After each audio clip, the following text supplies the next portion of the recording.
UGC university grants commission जो students के better future के लिए नए नए चेंजेस लाती है और इस बार यूजीसी स्टूडेंट्स के बेटर फ्यूचर के लिए 4 बड़े अपडेट्स लेकर आई है।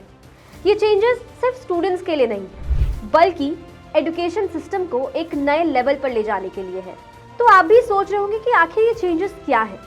तो चलिए बिना टाइम वेस्ट किए चलते हैं इस जर्नी में और जानते हैं कि ये 4 चेंजेस क्या है। लेकिन वीडियो स्टार्ट करने से पहले मेरी आपसे एक रिक्वेस्ट है, अगर आपको भी ऐसे एजुकेशनल और इन्फॉर्मेशनल अपडेट्स के बारे में जानना है तो हमारे चैनल को जरूर सब्सक्राइब करें और अपने दोस्तों के साथ इस वीडियो को शेयर करें और अगर आपको ये वीडियो पसंद आई हो तो इस वीडियो को लाइक भी करें।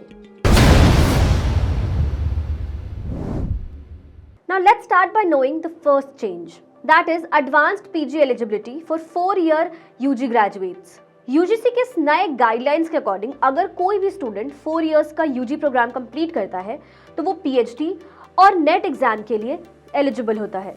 But there is a catch कि अगर किसी भी स्टूडेंट का परसेंटाइल 75% या उससे ज़्यादा है तो वो डायरेक्टली पीएचडी और नेट एग्जाम के लिए एलिजिबल होते हैं इररिस्पेक्टिव ऑफ द डिसिप्लिन। ये एक बहुत ही अच्छी अपॉर्चुनिटी है उन स्टूडेंट्स के लिए जो अपनी एकेडमिक जर्नी को नेक्स्ट लेवल पर ले जाना चाहते हैं। Second change that is biannual admission. अक्सर देखा गया है कि 12 के बाद अगर कोई स्टूडेंट कॉम्पिटिटिव एग्जाम के लिए प्रिपरेशन कर रहा होता है तो उसे अपने हायर स्टडीज के लिए 1 साल तक का वेट करना पड़ता है, क्योंकि ये तो हम सब जानते हैं कि एडमिशन का सेशन सिर्फ जुलाई से अगस्त तक चलता है। लेकिन यूजीसी के इस नए गाइडलाइन के बाद स्टूडेंट्स खुश होने वाले हैं, क्योंकि यूजीसी ने रिवोल्यूशनरी स्टेप लेते हुए बाइनोअल एडमिशन का सिस्टम इंट्रोड्यूस किया है, जिसमें स्टूडेंट्स साल में 2 बार एडमिशन ले सकते हैं। पहला सेशन होगा जुलाई टू अगस्त और दूसरा सेशन होगा जनवरी फरवरी का। तो अगर आप अभी एडमिशन लेने के बारे में सोच रहे हैं तो this is the right time. Third change discipline agonistic admissions. UGC के नए गाइडलाइन के अकॉर्डिंग स्टूडेंट्स अपने 12th स्ट्रीम के लिमिटेशंस के बिना किसी भी यूजी प्रोग्राम को परस्यू कर सकते हैं। मतलब अगर आपने 12th आर्ट से किया है और आप मेडिकल फील्ड में जाना चाहते हैं तो नाउ इज द टाइम, क्योंकि यूजीसी के इस नए गाइडलाइन के बाद अब हर स्टूडेंट को फ्लेक्सिबिलिटी मिलेगी। बट यहाँ पर एक कैच है कि आपको सिर्फ यूनिवर्सिटी के एंट्रेंस एग्जाम को क्लियर करना है, पर अगर आप ऑनलाइन या डिस्टेंस मोड से पढ़ाई करना चाहते हैं तो एंट्रेंस एग्जाम की कोई जरूरत नहीं है। Fourth change multiple entry exit system. Flexibility has been given great importance. There are provisions for multiple entry and exits.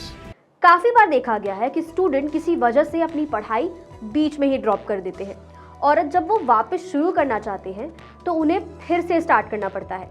लेकिन यूजीसी के नए गाइडलाइन के बाद अब ऐसा नहीं होगा।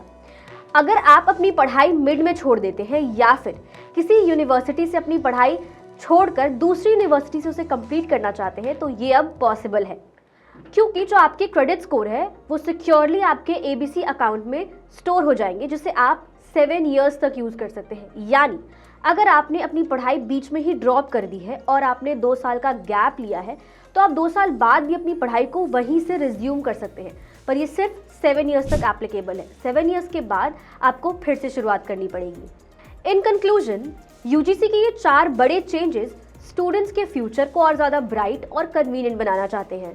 तो अगर आप एक स्टूडेंट हैं तो खुश हो जाइए और अपने सपनों की उड़ान भरिए। And with that, I hope you found this video helpful. So don't forget to like, share and subscribe to our YouTube channel and drop your views in the comment section ताकि हमें पता चले कि आपको ये वीडियो कैसी लगी।